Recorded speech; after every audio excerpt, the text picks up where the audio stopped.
What's going on, everyone? My name is Myles Farrington. I'm here with my two co-hosts, Adam Leonard. Chris Cobb. and we're here to bring you MONG Podcast, episode 164, Games Within Games. As per usual, let's go ahead and jump to what's been going on the site this week. Let's rewind a little. For one, it has been a short week, if you've noticed, because we're here a little early. One of us has a big milestone coming up. Wait, it's on Tuesday, right? Yeah. Okay, I was about to say, like, for some reason I thought you said Wednesday, and I was about to say, why are we doing this early if it's on Wednesday? Yeah, it definitely just, like, broke for a second. So yes, Mr. Cobb himself has a job interview, so we're going to all wish him our best, and we're going to continue the show. So, speaking of Chris Cobb, this may be the most depressing model kit ever. There's a picture of Mega Man. I don't know what that story's about. Go ahead and fill us in a little bit, Chris. It is Mega Man X holding the, what's left of his best friend's torso after he's been blown to pieces. Oh. And they're both crying. They both have tears sculpted onto their faces. That is really sad. Uh-huh. Why would you pay $325 for that? Right? I don't know what's more grim, the actual model kit or the price. Both equally at the same time. Yeah, if you want to see something that's really depressing, go check out that article. Jesus. And then beyond that, Brett Williams had an editorial, "Dear Nintendo, bring on the Wii U ports." It's probably for the best because no one has a Wii U. I know that's not true, but you know what I mean. Anyway, moving on from that, what's the next thing? Recruitment! I've been doing this for weeks and I don't know the things in order because there's other things going on in my life. But yeah, if you want to join the MONG team, whether that's making videos, making music, making art, making writing pieces, that's probably what most people want to do. But if you have something you want to do with our team, do send in an application. We just hired a new gentleman, Mr. Matthew Clem, and if you want to join the ranks, then do check out the link at the bottom of wherever you're watching or listening to this at, and it'll lead you straight to the application. You can fill it out. It's real quick, like I know, because I did it a long time ago, and you might be the next to join us. And also, there's a Discord. If you don't know what Discord is, get out from under your rock. Or just look up Discord. It'll make sense. It's a neat little program. There's chat. It's mainly chat, voice and text, and you can join our server. It's free, so there you go. If you want to jump in there and chat with Cheeses and everybody else, then do so. And, gentlemen, what's been going on in our weeks? Go ahead, Adam. Hey, what has been going on? Let's think about that. So non-video game related, I have been watching American Gods, which is amazing. It's like the most interesting thing on TV, in my opinion. It's just very weird. Lots of good actors. Check it out if you haven't. Also, a big thing that I have a feeling somebody else here, maybe two people, might want to talk about is I went and saw a little movie called Guardians of the Galaxy 2. Have not seen it yet. I was gonna see it this weekend, and one of my Seriously? friends... One of my friends was like, yeah, I would like to see it, but I made a bunch of plans with my freaking grandmother and my mother because it's their birthdays this weekend, so I can't go this weekend. So we were like, that sucks. You're a nerd, but we'll wait. So I'm gonna go see it next weekend. You guys make me sad. Yeah, well, I guess I won't talk about that then.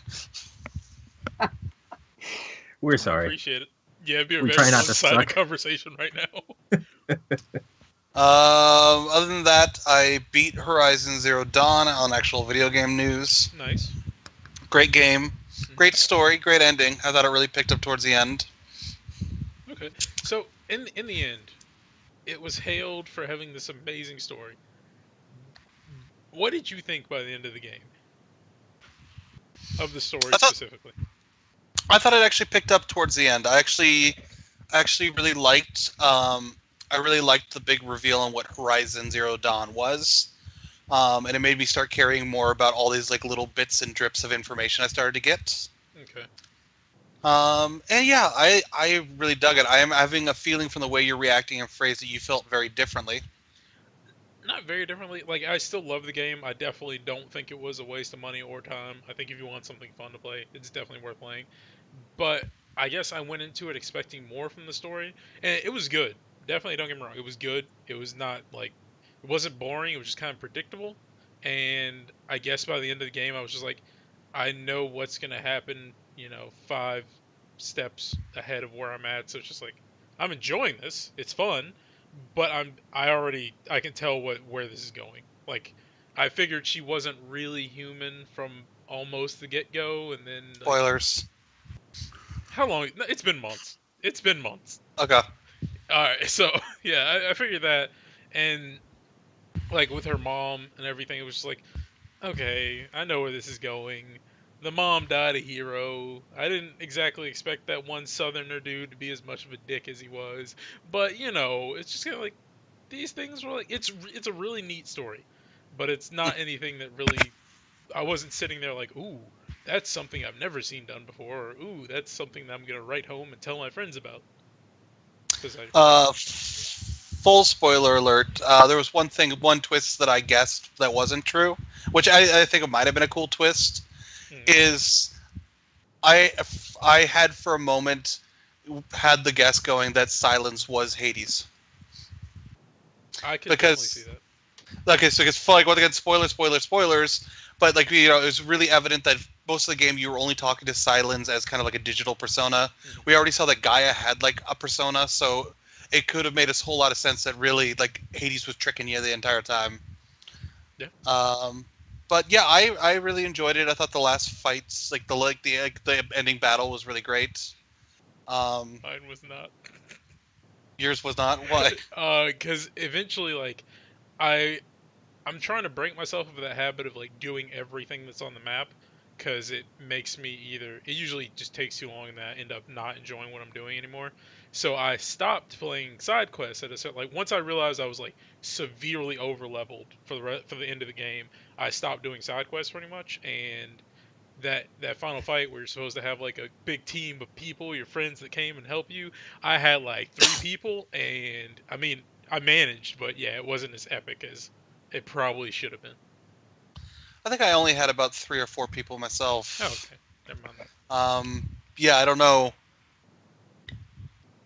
How. Like, I felt like I did a good portion of the game, and it felt like I didn't have a ton of people. I had a fair amount of people, but I did kind of appreciate they gave you kind of like the Mass Effect moment where you got to see all of your all the buddies you've made throughout the game one last time before you go do that. So yeah, I beat that. Great game. Obviously, a sequel's coming. It'll be interesting to see how they go up and over on the sequel. Yeah. I'm honestly just excited for story DLC because I'm sure there's going to be some, and I mean, even if it's not the most amazing story, I will enjoy jumping back into that universe. Yeah. My wish for the sequel is I want to be able to ride Glinthawks. I don't want to do that at all. Because you don't like fun things. I don't like flying enemies, and you have to take them down before you can hack them, and I don't want to do that because I hate flying enemies. Also want to be able to ride a Thunderjaw. Now that I can get along with. That I randomly ran into a Thunderjaw, and the fight was like, it wasn't really hard, it was just really tedious. Mm-hmm. So that's fair. Yeah. Chris, what have you played it at all? No, you guys are speaking Chinese to me. As far as I'm concerned, I have no idea what you're. We're just spoiling the whole thing for Chris. It's open world game. I'm never gonna play it. Yeah, I forgot about that. All right. And then I started Prey. Oh, nice. What do you think of it so far? I'm really enjoying it. I managed to kill our dickhead friends in the med bay at the trauma center. Okay, nice. Chris. Did you figure out why one of them had a name? This is not really spoilerish, and I don't know this for sure yet, but it seems like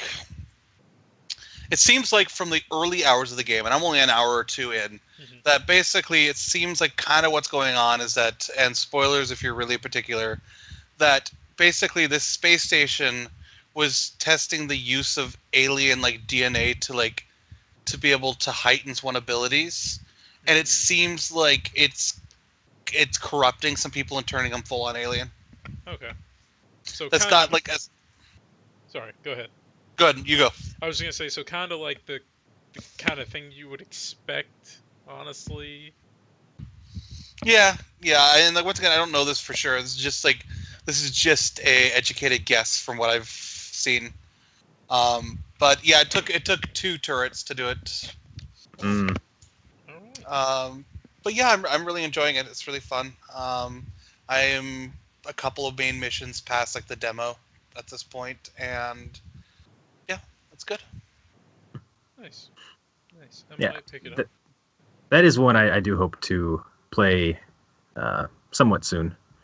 I think Redbox even has it, so if nothing else, I I'll, do. Mhm. I'll get it from them for a few days. So what he's saying is that we need to both play it before he can and spoil everything. Hey, you'll save me some money if you just do that, so I wouldn't even mind. Well, I know the ending, but I'm gonna keep that to myself. Ah. But yeah, no, I always forget about Redbox because I don't know. I find it harder to validate spend. Well, no, I kind of need to spend the money at this point in my life because I need to. Never mind. It was a dumb statement. I'm gonna take it back now and rewind. All right. So yeah. The coffee cup is a lie. Yes, yes, it is. That was also that part of the demo the trailers that I was watching that made me laugh far harder than it probably should have. But all right, Chris, what's been going on in your week, bud? Well, I just averted a crisis where my laptop charger came unplugged, so laptop was about to die. Not gonna happen now. Good thing you caught that. Yeah, well, it started blinking. I said, I wonder what that's for. So I cannot afford new games yet, so I've been still going through PlayStation games, basically filming Let's Plays, doing a lot of video editing that I really have learned to hate. But Mega Man Legends is what I spent the most time on recently. I just finished it this morning for only about the second time. And it's been about 10 years since I played it. I was actually kind of surprised by how well it holds up. Because this was a PlayStation game before the controller even had analog sticks. So unfortunately, it's a 3D game where you gotta use that D-pad the whole like 20 hours, and it gets to be kind of rough. And the camera control is with the shoulder buttons, so it's very weird, but you get used to it. You pick it back up in no time. I don't know if it's like devotion or masochism. Yeah, it could go either way, honestly. But yeah, so that's about 35 episodes of a Let's Play. Nice. I've edited about 22 so far. And I also got started on Tron Evolution, because that's backwards compatible with Xbox One. I can easily go through that. And a lot of people have hated Tron Evolution since it came out. I kind of think it's the best Tron game we have so far, which I know isn't saying that much. But I enjoy it. It's a little repetitive, but I don't know. I'm a big Tron fan. That's also going to be a Let's Play. I look forward to that whenever all the Mega Man Legends videos are put up, so like a month from now, I guess. Nice. And other than that, I caught up on the Flash TV show. Mhm. It's finally actually picking up steam and going somewhere with 3 episodes left. As that's always nice. By going somewhere, you mean he's gonna go back in time again at the end of the season and ruin everything again, right? Who knows? Who knows? There's gonna be some kind of weird reset for the next season, I'm sure, and then they'll reset the reset, because that's what they do. But it's a fun show. It's a lot more fun than Arrow has been. I kind of got burnt by the end of the last season. How so? Oh yeah? Yeah, because I really enjoyed it, and I thought that there were some really big character gains for Barry Allen, like the last season, particularly when he like saw his mom and like the whole thing about Run Free Barry, and it seemed like finally he might have gotten over some hangups and like moved forward, and then he just fucking goes right back to those hangups at the end of the season. I'm like, done. Yep. Well, all those hang-ups were about watching his mom die, and then he had to watch somebody else die. That's a whole other set of hang-ups. He said, screw it, I'm changing this. No, I understand where I don't know why I was gonna call you Alan. Alum, Jesus Christ, I'm having a stroke. I understand where Adam's coming from. Honestly, it's like in the show, Barry keeps like being like, I'm learning from my mistakes and learning Oh not to yeah, make them yeah. again because they're TV Barry kind is of very awful. stupid. Yes, and then Yes. he's just like, but wait, I can run back in time. I'm gonna run back in time to a point before I learn to not make these mistakes and make these mistakes anyway, just to see what happens. So I mean, Yep. I get the like time and the Flash kind of go together, but yeah. it does feel like they're kind of leaning on like they're beating the same old dead horse. Oh yeah. Yeah. That horse has Well, been it doesn't dead for a help. while. Yeah, it doesn't help that it's another speedster villain for the entire season. Yeah, they And- need to move away from that too. And the mystery for this one, I mean, I don't know what you think, Adam, but I happened to read the storyline that this was based on. So even though they made a lot of changes, it was very predictable from like the first time Savitar showed up. I was like, okay, the suit looks that way. It's that particular color. I wonder what they're doing. And it turned out to be what I thought it was. So I spent, 19 episodes waiting for them to just get to the point. So, And then on yeah, the this 19th season, episode, they Yeah. did in 30 seconds at the end of the episode. yeah. So this season has been rocky, but I still love the character interactions. But TV Barry really does need to stop having to rely on so many people to do basic Flash things. Yeah. I don't know. Maybe he'll rank up soon, and it'll just be like, "Hey, now I can actually do what I'm supposed to do, and I'm smart like I'm supposed to be because I can think faster than an attosecond, which is really broken, but it's okay because I don't use it like I should." It is almost looking like Caitlyn's going to go off do her thing. Cisco maybe being more of a vigilante, less of a lab monkey. Maybe Flash will be able to be the Flash. We'll see. I'm not quite hopeful. CW loves their big casts, but so we'll see. Time will tell. I just reading something that apparently they're trying to like reboot Hellboy, Ooh, how so? Oh yeah. as in like it's going to be without Del Toro. And interesting enough, somebody new playing Hellboy. Apparently, the person in talks is. Do you know who David Harbour is? No, but I'm about to Yeah. Google him because this is near and dear to my heart. Do you know? Have you watched Stranger Things, Miles? Oh, that guy. Okay, he might actually. Yeah, be that's good as sheriff. Yeah, actually, I'm not like I think it will be hard to replace Ron Perlman because he was kind of awesome at that role. But Yeah. I like David Harbour. Yeah, Yep. and this is gonna sound like an insult, but his face kind of fits it. That's exactly what I was thinking. Yeah. I don't know. This could be interesting. This could be good. I love me some Hellboy, even though it's weird. Like I have a very large affinity to Hellboy, and I don't read as much of it as I have other comics. So yeah, I don't know what that says about me. Yeah, I like the comic Hellboy quite a bit too. It was neat. And the second movie was really good. I thought the first one was kind of. But the second one, Yeah. second one was something kind of special. So in terms of my life this week, in terms of games, I think I bought and played Tower Unite for like 4 hours and wished I hadn't played it for 4 hours because then I might have been able to return it. That's my review of that game right now. But to be fair, it is still in like alpha, so it's still being worked on. It seems like it could be good right now. It's just kind of meh to me. And then spent a lot of money on Magic the Gathering because that's pretty much what my money goes to right now. And I feel like there was something else I actually did that revolves around gaming, but I don't remember what it was. So I guess that's what I did this week. There you go. Gentlemen, I think it is now time for... The news from nowhere. I always say I'm going to find a way for you all to hear it when I press it. And I'm not ever going to find a way. But I think you all know that. You all know and accept that by now. I know the level of effort you exude. So Hey, watch yourself. Shots fired. Anyway, our first story tonight is Microsoft shares new details of Phantom Dust HD Remaster because I'm now the Phantom Dust guy and I will be the Destiny guy once the news about Destiny 2 starts coming up. New details about Microsoft's upcoming Phantom Dust Remaster have been revealed. I wish they didn't always start their article with the recap of this title. Speaking of Polygon, creative director Adam Isgreen interesting last name, discuss some of the changes that have been made to the 2004 Xbox original, confirming its single-player campaign progression has been updated, allowing players to skip any mission after failing it 3 times. Alright, Microsoft also plans to release both free and paid DLC that makes Phantom Dust more accessible. In fact, there will be a free download for those who want to start the game right off the bat with a large array of cards and skills they can take with them into multiplayer.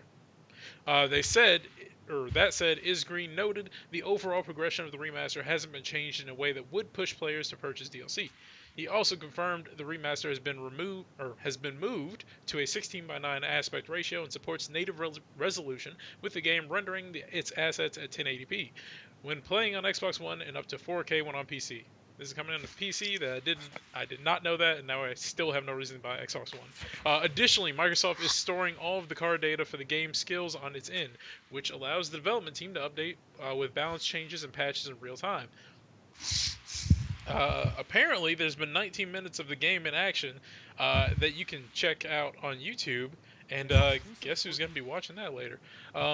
It's important to note that this isn't the Phantom Dust reboot that Microsoft revealed at E3 2014, as the project was put on hold following the closure of Dark Side Game Studio, the development team behind the reboot.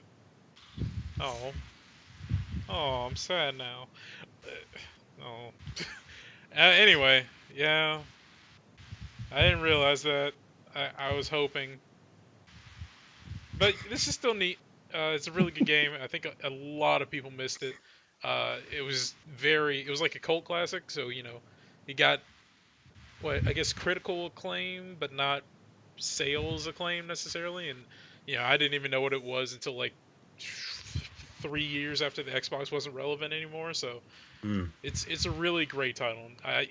I'm sad there's no reboot, but I am happy that it's going to be on PC. I'm happy there's a reboot, and holy god, the multiplayer is so much fun, and I'm definitely going to be happy to jump in that with some friends. Are either of you gents kind of curious or interested? I know I've brought this topic up before. Yeah. You've talked about it enough that I'm definitely gonna check out that gameplay footage at the very least. I didn't know Phantom Dust was a thing until I first heard Phantom Dust being talked about when the reboot was announced, and then that didn't happen. So that's my limited experience with Phantom Dust. Yeah, I want to know what price range actually. Adam? I'm interested. I want to see that. I'm probably gonna watch that gameplay. Alright, there you go. Everyone, watch the gameplay. It'll be worth it, I swear. And even if it doesn't look as interesting as it should, it's very fun, and everyone should give it some kind of try in some capacity. That's my thing I have to say that I've said before and will probably say again in the future. So, speaking of, Adam, go ahead and take us away and remedy my sadness. Max Payne creators, new game gets a publisher, won't be a sequel. Wow. Max Payne creator Remedy Entertainment has entered into a publishing agreement with 505 Games to work towards its newest title, and revealed that it will be an entirely new project, not a sequel to its previous games. Announced in a press release, Remedy confirmed that the title will be a cinematic third-person action game set in a new Remedy-created universe. It also confirmed that it will be multi-platform, slated for PS4, Xbox One, and PC, featuring an intriguing story and a game structure offering a long-lasting experience. Reads the release. P7 contains the deepest game mechanics yet in a Remedy game.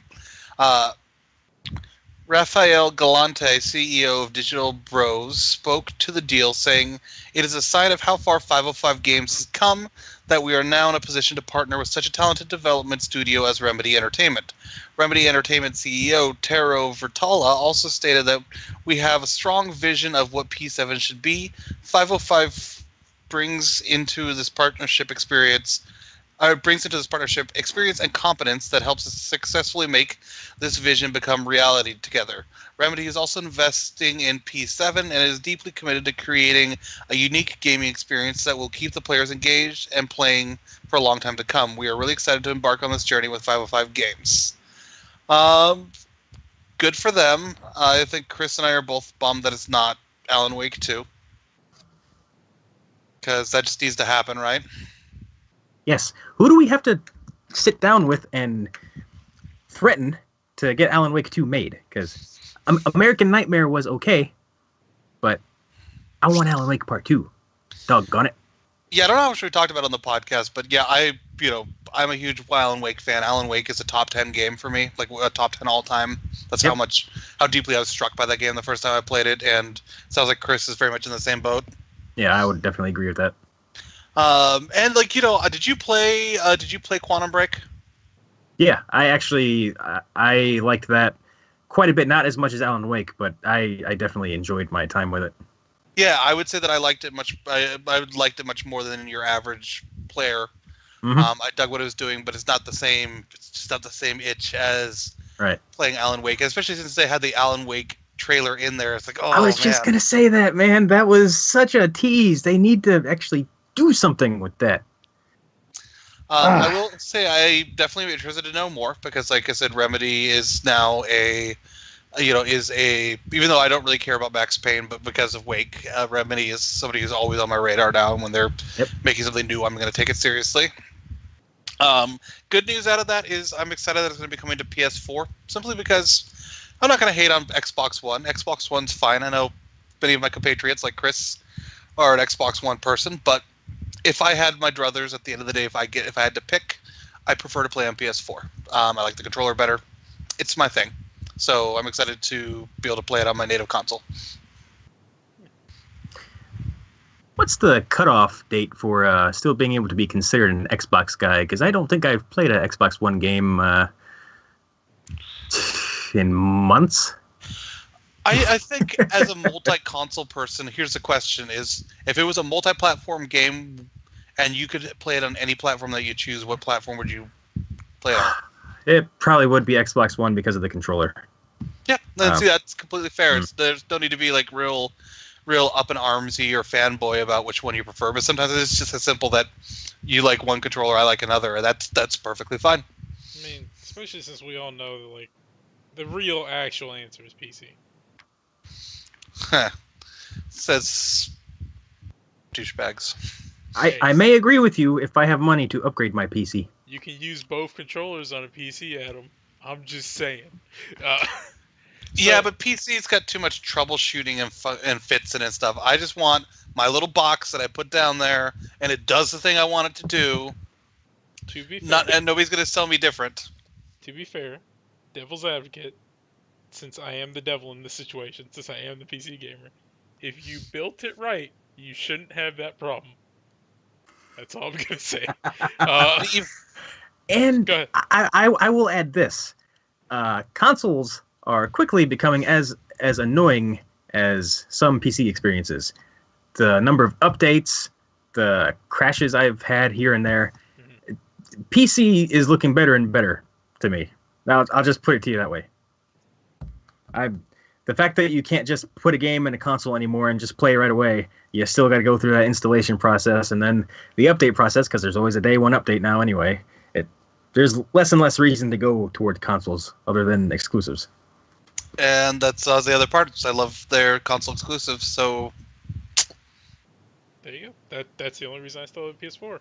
Albeit Destiny 2 is coming to PC, so I probably won't have a PS4 much longer.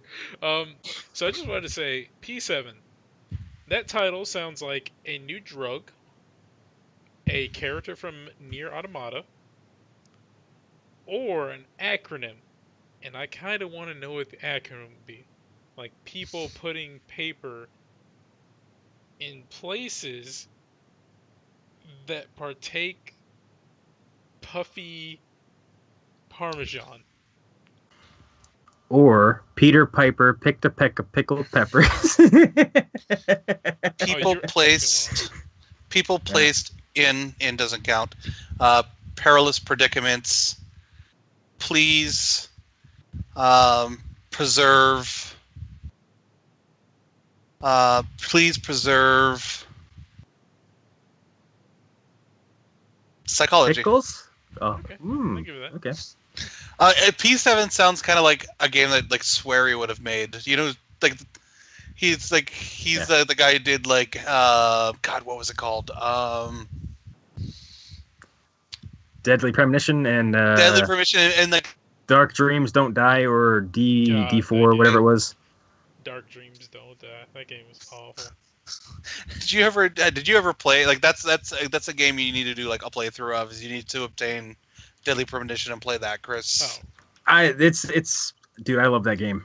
I never got the remastered version for PS3. I got the now ghetto Xbox 360 original version, but I love the crap out of that game. I played the remaster version, and it was such a fascination because like the game is kind of shitty. It's so many. As somebody who played the original, it's very shitty. Maybe the remaster is better, but there's also this really weird charm about the game that just makes it like you just have to kind of like it's like the room of video games is what it is. Yep. Oh And God. you can but there's something hypnotic about it. But they're like I think I love it so much because I don't know if you've ever seen it, Adam, but the show Twin Peaks. Yep. Yeah. Okay. Yeah. You pretty much it's almost a requirement that if you like Twin Peaks, you have to like Deadly Premonition or the other way around because they're so similar in tone and the kind of weird, like off the wall characters and the supernatural mystery. I'm sorry. Go ahead. No, I think I pretty much said what I was gonna say. I was going to say that also if you pay attention to kind of looping back all around again, is that Alan Wake actually also has a lot in common with Twin Peaks. Like it's definitely definitely right in there. Mm-hmm. It's like basically Twin Peaks crossed with like a Stephen King novel is more or less what Alan Wake is. That's a really good way to put it because it takes itself a lot more seriously than Twin Peaks and Deadly Premonition, but it definitely has the feeling with the town. What was it called? Bright Falls. But yeah, it definitely has that same kind of atmosphere to it. Yep. Mm-hmm. All right.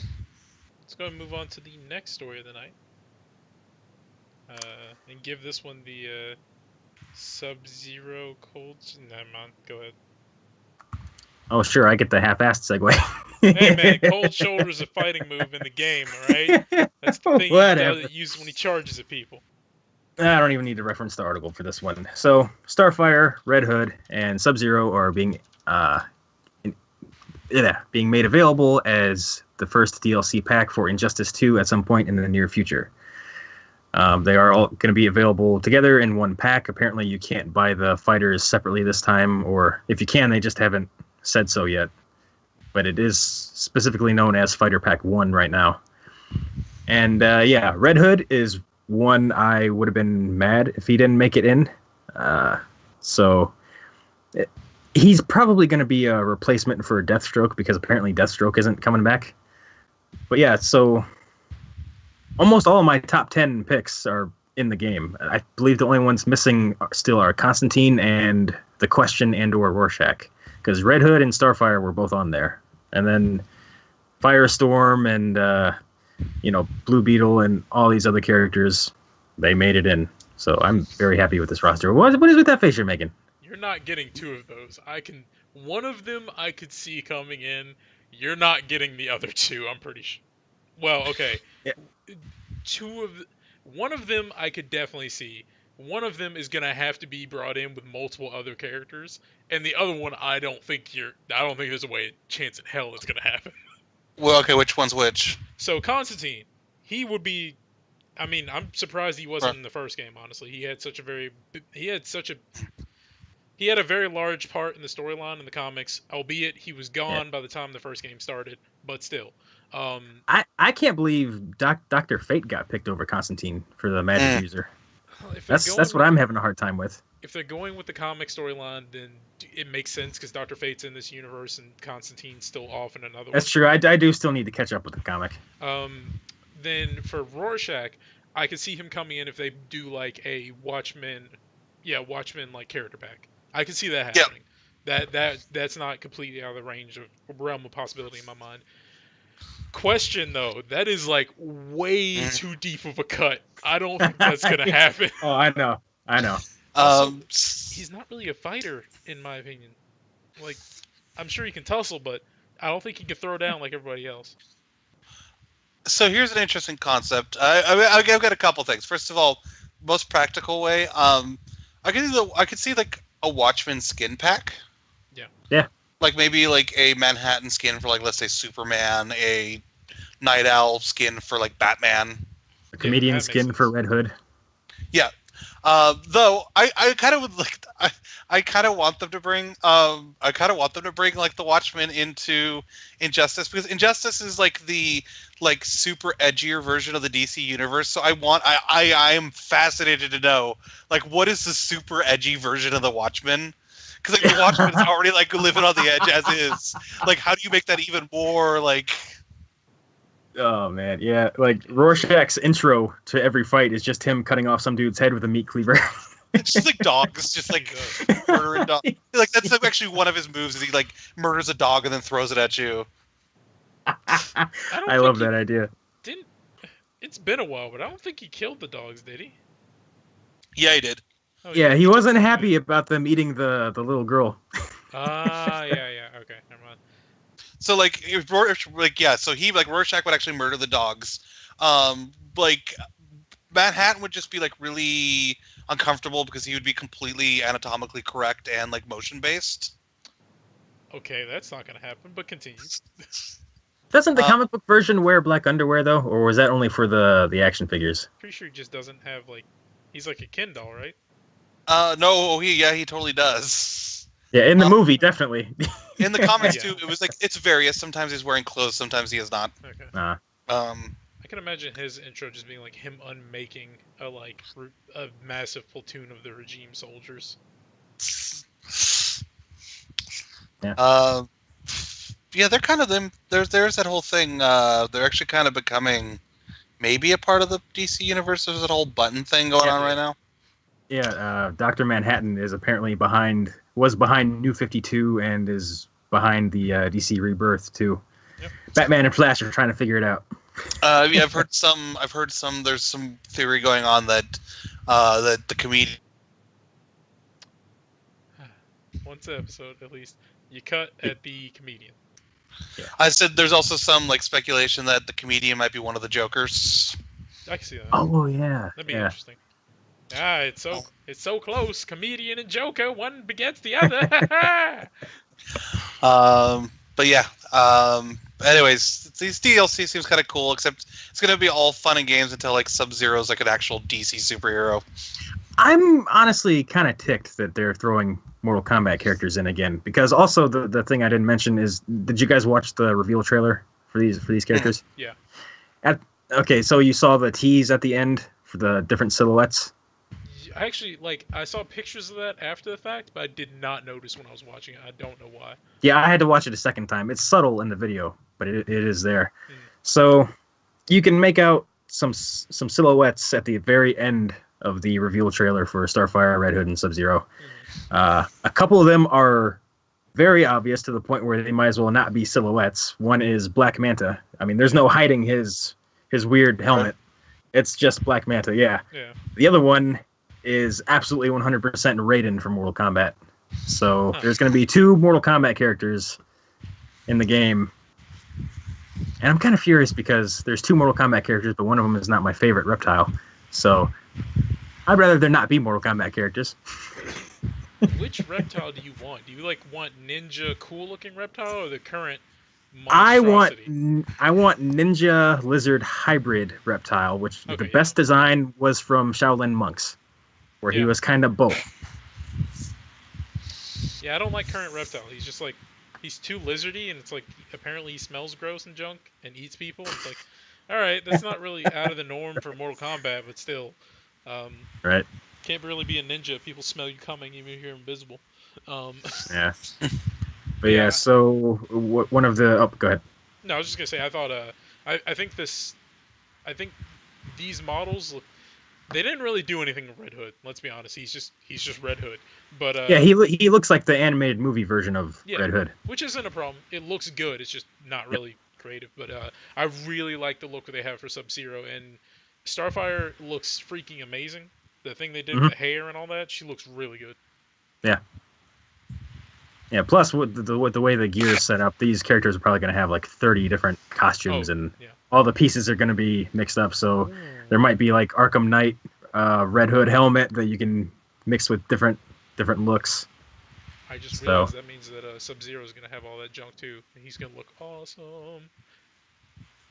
Maybe we can at least get Shredder Sub-Zero back then, from like Deadly Alliance or whichever one that was.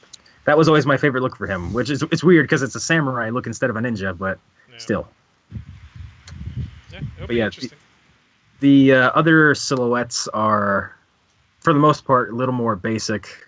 One of them looks like another gorilla, kind of. It's a big, bulky kind of figure. People are assuming it's going to be Beast Boy or someone. Donkey Kong. Now that would be an amazing crossover character.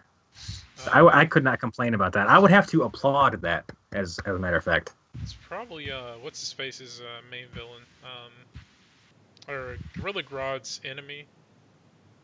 Was it? Solivar. Solivar, thank you. God. There's also Monsieur Mala, Yeah. the one that's in love with the brain in a jar. Wears a beret. Oh? I think so. I think that's how it went in the comics. All right.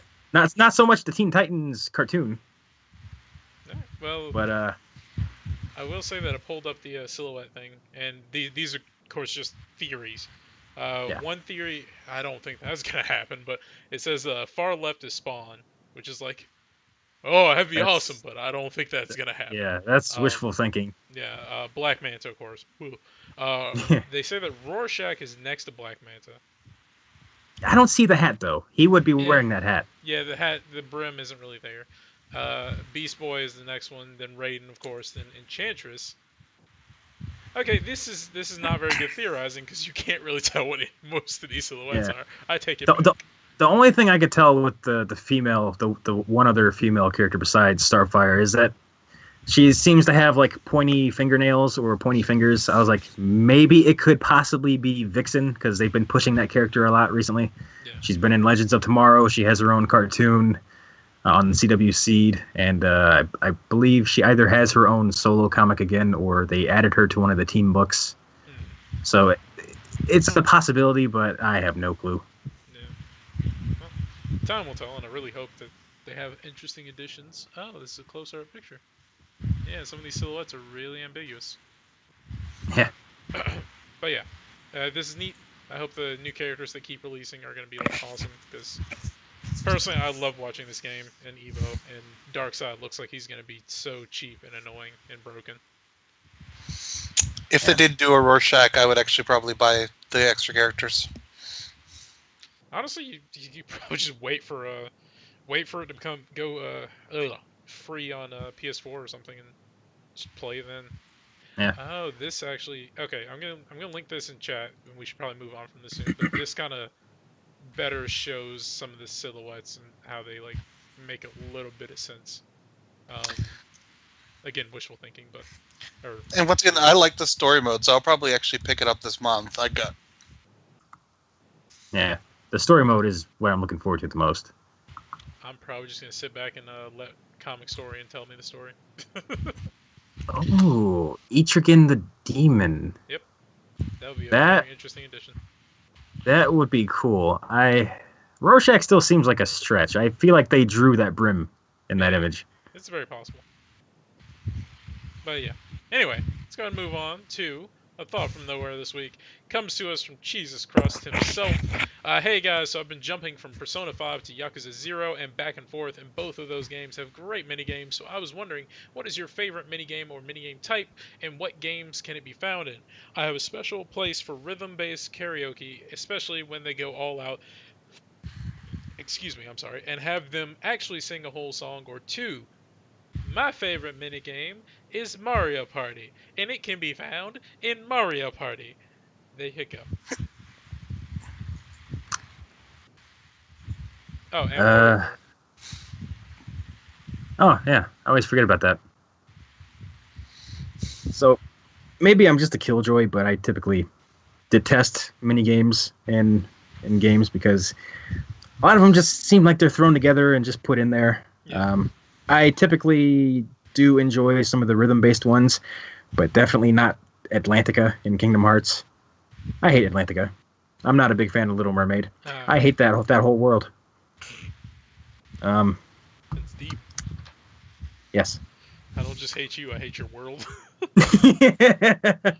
I wish the darkness would just take it. Poor Ariel. But yeah, honestly, Sebastian. Just I would settle for just them taking Sebastian. Just break him in half, eat him. I don't care. But, you know what? This is going down a bad road. Very dark. All right, Adam, save us. Actually, like the karaoke was kind of cool, but I didn't actually like the mini games of Yakuza 0 too much, simply because they were kind of needlessly complicated. But so you had games like baseball and bowling, and those should be like pretty straightforward because there have been plenty of good baseball and bowling games. But they tried to add some really kind of archaic way of doing it to make it more difficult, and that just kind of irritated me and made it not fun. As two people I could point at as being really good at making mini games, Rockstar. Yeah. Rockstar's games tend to be filled with, really well put together mini games. I think probably the best mini game period is probably actually Gwent in Witcher 3. I'll give you that. Because basically, like, if Witcher 3 wasn't already like large enough, like on top of the fact that it's like, over like 100 hours worth of gameplay, they also designed a card game for it that's so in depth and well thought out that now there's an actual like Gwent game coming out, which is just going to be a game of the card game. Yep. Do you know what that reminds me of? Do you guys remember Pazak? Yes. Knights of the Old Republic? Yeah. I didn't like that game. That's another bad mini game, but I didn't understand. But Pazak existed. Yeah, Yes. what were those rules? I will sympathize with Chris that like if it's a game where like if it's a game about mini games, I am all for, and I enjoy them usually to the I deeply enjoy them because they're funny and fun usually. However, if it is like a mini game, as a mini game should be, and it's inside of a bigger game that has nothing to do with that mini game, I do not give them a second thought. Like for Gwent, I played that one match you have to get the little quest done, where it's like, hey, go talk to the guy that's going to become a villain later on in the story and beat him in a game of Gwent or whatever. And I was like, all right, I played that, and I lost, and now I don't care. That was the exact wording of the quest. Honestly, I've been watching a streamer play, and I saw him go through the Hearts of Stone part and saw him finish it. And then, like, when I was walking through, the very first tavern you go into, and dude is just sitting there, and I was like, oh my god, I'm the first person to notice this, and I tweeted it out, and people were just like, yeah? I'm like, oh right, never mind, I'm not the first person to notice this. Oh, are you talking about the mirror dude? Yeah, I know his name starts with a D. Yeah, he appears really early in the game. I forgot exactly in what context of the story, but he definitely appears outside of the DLC in the story. Yeah. It's just so he's in this. You mean like in the story outside of just that first part right there? I mean, like other than just I remember more than just playing Gwent with him that he serves some point of the plot. Okay. I forgot what it was. It was just some really tiny, just like under normal circumstances, he would have been like a dude you had like 3 lines with, but it just so happens that he becomes, integral to that plot. Yeah, it just blew my mind. His name's Gontaro Dim, by the way. It blew my mind that like he was just like he was kind of integral to that one DLC, and he was just in the base game in the very beginning. It's just like that's amazing to me for some reason. I don't know why I was so amazed, honestly. I was just really happy to have noticed. But yeah. I just thought of something else. Mhm. Was there snowboarding in Final Fantasy VII, or did I make that up? I think there's a point at which you are on a snowboard for a certain story thing. I don't think there's a mini game for it, though. I couldn't remember if that was one of the Golden Saucer things. I never did it myself, but I feel like I've seen it before. Okay. Yeah, I played that game so long ago, I can't really remember everything too well. But I suddenly got a flash of, like, snowboarding in Final Fantasy VII. You know what, like, you want that, like, recalled in myself, which I wonder, is it makes me want, I want to say that there was, like, whatever, like, there was definitely a couple of snowboarding games that were really prevalent during that time. I think the one I'm thinking of is, like, SSX Tricky. Yes! And that sounds familiar. I think Cloud might have been an unlockable snowboarder. I'm gonna fact check that because I loved SSX Tricky and I never saw that, but I could very well be wrong. That's like Spider-Man in one of the Tony Hawk games. That was funny though, and freaking Wolverine and junk. Oh, he was in there too? Yeah, I don't remember which Tony Hawk it was, but it was in there. I don't see Cloud and SSX Tricky, although that would have been awesome. And like, it would have been so deep of a cut that no one would have got, but it would have been awesome. But yeah, SSX Tricky was my favorite for a very long time. Mm. But alright, gents, are we ready to close it out for the night? Yep. I believe so. Alright. So, everyone, thanks for hanging out. Thanks for watching, listening, writing, or reading if you're transcribing or reading a transcription of this for some odd reason. Anyway, we record on Tuesday nights while casting live on Twitch, and that's at MONG Plays. So definitely check that out, twitch.tv/MONG Plays. You can type in chat, and we'll type back to you, etc., etc. You can email us, of course, at contact.mong@gmail.com. That's where you can send in your thoughts from nowhere if you would like to contribute. And you can find our Mong Twitter account, which is @mong.com. So that's pretty much, if you want to get notifications whenever anything new goes up on the site or the YouTube page, that will be where you see it. You can find us, of course, on YouTube at Mong Network, because we only have one now, and I'm happy about it, because I don't have to figure out which one I need to click when I'm going in. And you can also find us on Facebook, Tumblr, and Instagram. Just look up Mong or Middle of Nowhere Gaming. And of course, our website, which is middleofnowheregaming.com. That's where everything goes up: editorials, news, reviews, pictures, songs, interpretive dance, synopsis on extracting the venom from spiders and snakes. Oh, we do all that. Not really. Not the last few things, but you can find it there if we ever decide to. And also, last but not least, speaking of the website, we do have a Patreon, Middle of Nowhere Gaming, and if you would like to help us keep the lights on, we very much appreciate it. Just contribute whatever you can, and if you can't contribute or you don't want to, we still understand, and we still love you, and we appreciate you for watching, reading, listening, transcribing, extracting venom from snakes, saving us from box jellyfish stings, other things, yeah. Move along. No. And last but not least, we are on Twitter. These three beautiful places you see before you. And if you want to follow us specifically on Twitter, our names are on the screen, but I am Furious Milk. Fanboy_Adam. CD_Cobb. And there you go. If you want to find us, and I think, do any of us actually actively tweet on Twitter? No. Yeah, I didn't think so. Not at all. Yeah, hey, sometimes we'll say things. There you go. That's better than nothing, right? Anyway, I hope you're having a good one. Have a good week. I'm going to bed. Yo. I gotta go eat. All right. Bye.